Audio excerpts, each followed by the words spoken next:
ನಮಸ್ತೆ ಸ್ನೇಹಿತರೆ, ಮತ್ತೊಂದು ಇಂಟರೆಸ್ಟಿಂಗ್ ಎಪಿಸೋಡ್ಗೆ ನಿಮ್ಮೆಲ್ಲರಿಗೂ ಹಾರ್ದಿಕವಾದಂತಹ ಸ್ವಾಗತ. ನಾನು ಎಚ್ ಎನ್ ಚಂದ್ರಶೇಖರ್. ಸ್ನೇಹಿತರೆ, ಎಚ್ ಎನ್ ಸಿ ಲೈವನ್ನು ಸಬ್ಸ್ಕ್ರೈಬ್ ಮಾಡಿ, ನಿಮ್ಮ ಸ್ನೇಹಿತರುಗಳಿಗೆ ಬಂಧುಗಳಿಗೆ ಸಬ್ಸ್ಕ್ರೈಬ್ ಮಾಡಲಿಕ್ಕೆ ಹೇಳಿ, ತಪ್ಪದೆ ಬೆಲ್ ಬಟನನ್ನು ಪ್ರೆಸ್ ಮಾಡಿ. ನೋಡಿ, ಇತ್ತೀಚೆಗೆ ಎಲ್ಲ ಮೇಜರ್ ಡಿಸಿಷನ್ಗಳನ್ನ ಅಮಿತ್ ಶಾ ಅವರೇ ತಗೊತಾ ಇದ್ದಾರೆ. ಮೋದಿಯವರು ಒಂಥರ ನಿರ್ಮಳರಾಗ್ಬಿಟ್ಟಿದ್ದಾರೆ. ಅಂದರೆ ಕೇವಲ ಈಗ ಫಾರಿನ್ ಅಫೇರ್ಸ್ದು, ಬೇರೆ ಬೇರೆ ದೇಶಗಳ ಜೊತೆ ಸಂಬಂಧ, ಇಂಥವಕ್ಕಷ್ಟೇ ಮೋದಿಯವರು ತಲೆ ಕೆಡಿಸ್ಕೊತಾ ಇದ್ದಾರೆ. ಮಿಕ್ಕಿದ ಎಲ್ಲ ದೇಶದ ಒಳಗಡೆ ನಡೀತಿರ್ತಕ್ಕಂತಹ ಮೇಜರ್ ಡಿಸಿಷನ್ಗಳನ್ನ ಅಮಿತ್ ಶಾ ಅವರೇ ತಗೊತಾ ಇದ್ದಾರೆ. ನೋಡಿ, ಈ 4 ತಿಂಗಳ ಕೆಳಗಡೆಗೆ ಯಾರ್ಯಾರು ಬಾಂಗ್ಲಾದೇಶಿಗಳು ಒಳಗಡೆ ನುಸುಳುಕೋರರು ಬಂದಿದ್ದಾರೆ, ಮತ್ತು ರೋಹಿಂಗ್ಯಾಗಳು ಒಳಗಡೆ ನುಸುಳುಕೋರರು ಬಂದಿದ್ದಾರೆ, ಪಾಕಿಸ್ತಾನಿಗಳು ಬಂದು ಸೇರ್ಕೊಂಡಿದ್ದಾರೆ ದೇಶದಲ್ಲಿ. ಇವ್ರನ್ನೆಲ್ಲರನ್ನು ಕೂಡ ಹುಡುಕಿ ದೇಶ ಬಿಟ್ಟು ಆಚೆ ಓಡಿಸ್ತಕ್ಕಂಥ ಕೆಲಸಗಳು ಈಗಾಗಲೇ ಶುರುವಾಗಿದೆ. ಮತ್ತೊಂದು ಕಡೆಗೆ SIR ಶುರುವಾಗಿದೆ. ಏನು ಮತಪತ್ರಗಳಲ್ಲಿ ಏನಾದರೂ ಈ ರೀತಿ ನುಸುಳುಕೋರರು ಬಂದು ಇಲ್ಲೇನೇ ಈ ಕೆಲವು ವಿಚ್ಛೇದಕಾರಿ ಶಕ್ತಿಗಳಿಂದ ಅವರನ್ನೇ ಡಾಕ್ಯುಮೆಂಟ್ಗಳನ್ನ ರೆಡಿ ಮಾಡಿಕೊಂಡು ವೋಟರ್ ಲಿಸ್ಟ್ ಒಳಗಡೆ ನುಗ್ಗಿದ್ರು, ಅವನ್ನೆಲ್ಲವನ್ನು ಫೈಂಡ್ ಔಟ್ ಮಾಡ್ತಕ್ಕಂಥ ಕೆಲಸ ಈಗಾಗಲೇ ಬಿಹಾರಲ್ಲಿ ಶುರುವಾಗಿದೆ. ಒಂದು ಕಡೆಗೆ ರಾಹುಲ್ ಗಾಂಧಿ ಎಲೆಕ್ಷನ್ ಕಮಿಷನ್ ಮೇಲೆ ಬಾಯಿ ಬಡ್ಕೊತಾ ಇದ್ದಾರೆ, ಕಳ್ಳ ಮತದಾನ ಆಗಿದೆ ಅಥವಾ ಮತಚೋರಿ ಆಗಿದೆ ಅಂತ ಹೇಳಿ.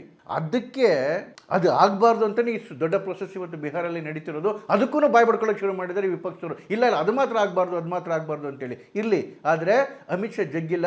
ಆ SIR ಕೆಲಸನೂ ಕೂಡ ಈಗ ಬಿಹಾರಲ್ಲಿ ಶುರುವಾಗಿದೆ. ದೇಶದ ಎಲ್ಲ ಕಡೆಗೂ ಅದನ್ನು ಮಾಡ್ತೀವಿ ಅಂತೇಳಿ ಈಗಾಗಲೇ ಘೋಷಣೆ ಆಗೋಗಿದೆ.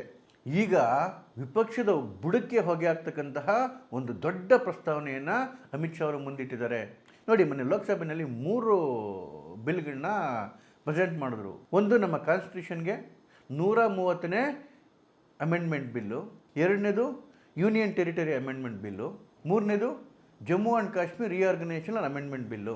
ಈ ಪ್ರಮುಖ ಬಿಲ್ ಏನು ಹೇಳುತ್ತೆ ಅಂತ ಹೇಳಿದ್ರೆ, ಅದು ಪ್ರಧಾನಮಂತ್ರಿ ಇರ್ಬೋದು, ಮುಖ್ಯಮಂತ್ರಿ ಇರ್ಬೋದು, ಅಥವಾ ಮಂತ್ರಿಗಳು ಯಾರೇ ಇರ್ಬೋದು, 5 ವರ್ಷಕ್ಕಿಂತ ಮೇಲ್ಪಟ್ಟು ಶಿಕ್ಷೆಯಾಗಬಹುದಾದಂತಹ ಕೇಸ್ಗಳಲ್ಲಿ ಅವ್ರ ಮೇಲೆ ಮೊಕದ್ದಮೆ ಹೂಡಿದಾಗ 30 ದಿವಸಕ್ಕಿಂತ ಹೆಚ್ಚು ಅವರು ಬಂಧನಕ್ಕೊಳಗಾದರೆ 31st ಡೇ 31ನೇ ದಿವಸ ಆಟೋಮೆಟಿಕ್ಕಾಗಿ ಅವರ ಅಧಿಕಾರ ಹೋಗುತ್ತೆ. ಅವ್ರು ರಾಜೀನಾಮೆ ಕೊಡಲಿ ಬಿಡಲಿ, ಆಟೋಮೆಟಿಕ್ಕಾಗಿ ಅವರ ಅಧಿಕಾರ ಹೊರಟೋಗುತ್ತೆ. ಮತ್ತೆ ತಿರ್ಗಿ ನಿಮಗೇನೋ ಬೇಲ್ ಸಿಗ್ತಾ ಅಥವಾ ನಿಮ್ಮ ಮುಕ್ತರಾದ್ರೆ ಬಂದಮೇಲೆ ಮತ್ತೆ ವಾಪಸ್ ತೊಗೋಬೋದು. ಬಿಟ್ಟರೆ 31ನೇ ದಿವಸ ನೀವು ಅಧಿಕಾರದಲ್ಲಿ ಇರೋದಿಲ್ಲ. ನೋಡಿ, ಈ ಚಿಂತನೆಗೆ ದೊಡ್ಡ ಪಿತಾಮಹ ಯಾರು ಅಂತ ಹೇಳಿದ್ರೆ ಅರವಿಂದ್ ಕೇಜ್ರಿವಾಲ್ ಮಹಾತ್ಮ ಇರಬೇಕು. ಪುಣ್ಯಾತ್ಮ ಎಂಥ ಅನಾಚಾರ ಮಾಡಿದ್ದು ರೀ. ಜೈಲೊಳಗಡೆ ಕೂತ್ಕೊಂಡು ತಿಂಗಳಾನುಗಟ್ಟಲೆ ರಾಜೀನಾಮೆ ಕೊಡಲೇ ಇಲ್ಲ.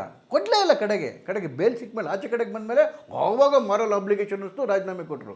ನೋಡಿ, ಭಾಳಷ್ಟು ಜನ ಆರೋಪಗಳು ಬಂದಾಗ, ಅದು ಹೇಮಂತ್ ಸೊರೇನ್ ಇರ್ಬೋದು, ಜಯಲಲಿತಾ ಇರ್ಬೋದು, ಇವರೆಲ್ಲರೂ ಕೂಡ ಜೈಲಿಗೆ ಹೋಗೋಕ್ಕೆ ಮುಂಚೆ ರಾಜೀನಾಮೆ ಕೊಟ್ಬಿಟ್ಟು ಹೋದರು.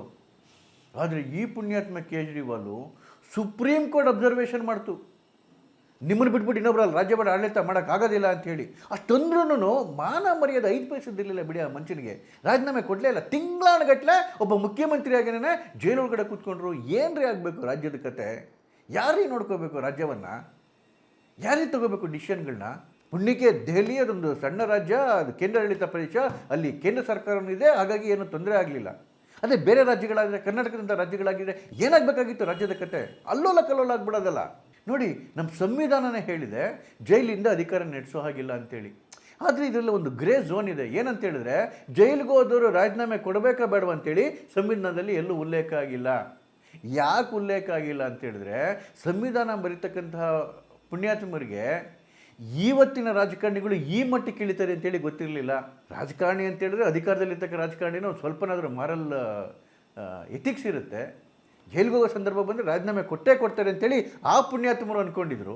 ಅವ್ರ ಥರದವರು ಮುಂದೆ ರಾಜಕಾರಣಿಗಳು ಬರ್ತಾರೆ ಅಂತ ಅವ್ರು ಅಂದ್ಕೊಂಡಿದ್ರು. ಅದು ಈ ಮಟ್ಟಿಗೆ ಇಳಿತಾರೆ, ಕೇಜ್ರಿವಾಲ್ ಮಟ್ಟಿಗೆ ಇಳಿತಾರೆ ಅಂತ ಅಂದ್ಕೊಂಡಿರಲಿಲ್ಲ. ಹಾಗಾಗಿ ಅದು ಸ್ಪೆಸಿಫೈ ಮಾಡಿರಲಿಲ್ಲ.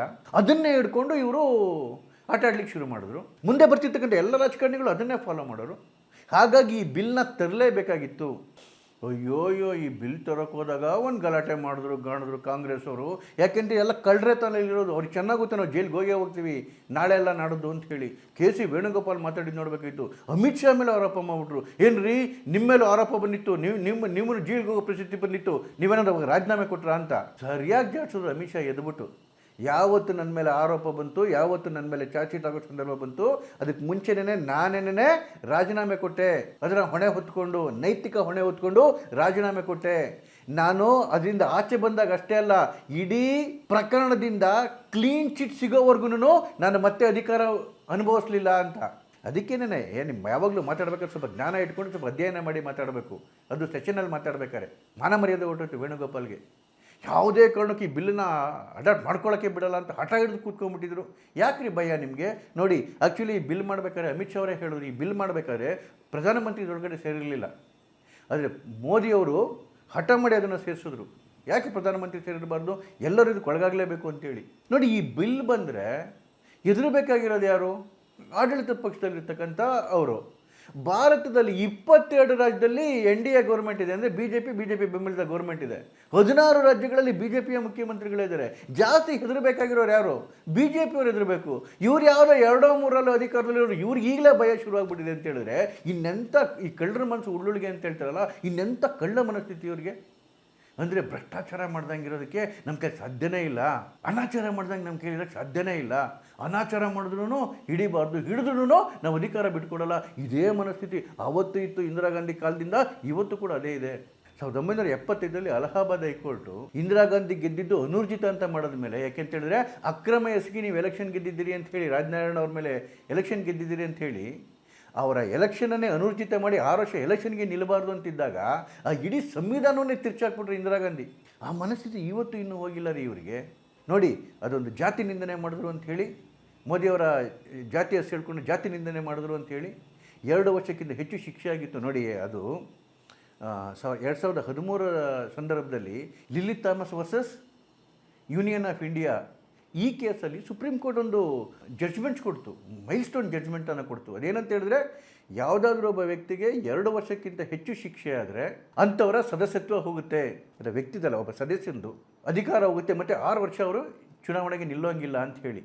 ಆ ಮೋದಿಯವರ ಜಾತಿ ನಿಂದನೆ ಮಾಡಿದಾಗ ಆ ಪ್ರಕರಣದಲ್ಲಿ 2 ವರ್ಷಕ್ಕಿಂತ ಹೆಚ್ಚು ಶಿಕ್ಷೆಯಾಗಿ ರಾಹುಲ್ ಗಾಂಧಿ ಅವರಿಗೆ ಲೋಯರ್ ಕೋರ್ಟಲ್ಲಿ ಆಟೋಮೆಟಿಕ್ಕಾಗಿ ಅವರ MP ಸೀಟ್ ಕಿತ್ಕೊಂಡೋಗಿತ್ತು.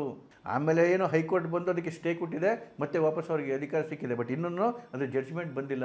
ಏನಿತ್ತು ಆ ಇದರೊಳಗಡೆಗೆ ಅಂದರೆ, Lily Thomas versus union of India supreme court ಜಡ್ಜ್ಮೆಂಟಲ್ಲಿ 2 ವರ್ಷಕ್ಕಿಂತ ಹೆಚ್ಚು ಕನ್ವಿಕ್ಷನ್ ಆದರೆ, ಅಂದರೆ ತೀರ್ಪು ಬಂದರೆ ಆವಾಗ ಮಾತ್ರ ಸದಸ್ಯತ್ವ ಹೋಗ್ತಾ ಇತ್ತು. ಆದರೆ ಈಗ ತರ್ತಿರ್ತಕ್ಕಂತಹ ಬಿಲ್ಲಲ್ಲಿ 5 ವರ್ಷಕ್ಕಿಂತ ಹೆಚ್ಚು ಶಿಕ್ಷೆ ಇರ್ತಕ್ಕಂತಹ ಕೇಸ್ಗಳಲ್ಲಿ, ಆ ಭ್ರಷ್ಟಾಚಾರದ ಕೇಸ್ಗಳಲ್ಲಿ 30 ದಿವಸಕ್ಕಿಂತ ಹೆಚ್ಚು ಬಂಧನ ಆದರೆ, ಟ್ರಯಲ್ ಸಂದರ್ಭದಲ್ಲಾಗಲಿ ಯಾವಾಗಾದ್ರೂ ಆಗಲಿ 31ನೇ ದಿವಸ ಆಟೋಮೆಟಿಕ್ಕಾಗಿ ನಿಮ್ಮ ಅಧಿಕಾರ ಹೊರಟೋಗುತ್ತೆ. ಅದರ ಅರ್ಥ ನೀವು ಜೈಲಿಗೆ ಹೋಗ್ತಕ್ಕಂಥ ಪರಿಸ್ಥಿತಿ ಬಂದರೆ ಮೊದಲು ರಾಜೀನಾಮೆ ಕೊಟ್ಟು ಆಮೇಲೆ ಜೈಲಿಗೆ ಹೋಗಿ. ಇದನ್ನು ತಡ್ಕೊಳ್ಳೋಕ್ಕಾಗ್ತಿಲ್ಲ ವಿಪಕ್ಷಗಳಿಗೆ. ಆದರೆ ಅಮಿತ್ ಶಾ ಬಗ್ಗಿಲ್ಲ. ಈ ಬಿಲ್ಲು ಇಂಟ್ರೊಡ್ಯೂಸ್ ಆಗಿದೆ. ಏನು ಮೋದಿಯವರ ಕನಸಿದೆ ಭಾರತವನ್ನು ಭ್ರಷ್ಟಾಚಾರ ಮುಕ್ತ ಮಾಡಬೇಕು ಅಂಥೇಳಿ, ಆ ಕಡೆಗೆ ಇದೊಂದು ದೊಡ್ಡ ಹೆಜ್ಜೆ ಅಂತ ಅನಿಸುತ್ತೆ. ನೋಡೋಣ ಎಷ್ಟು ಜನ ಭ್ರಷ್ಟಾಚಾರಿಗಳು ಜೈಲು ಪಾಲಾಗ್ತಾರೆ ಇದರಿಂದ ಅಂಥೇಳಿ. ನಮಸ್ಕಾರ.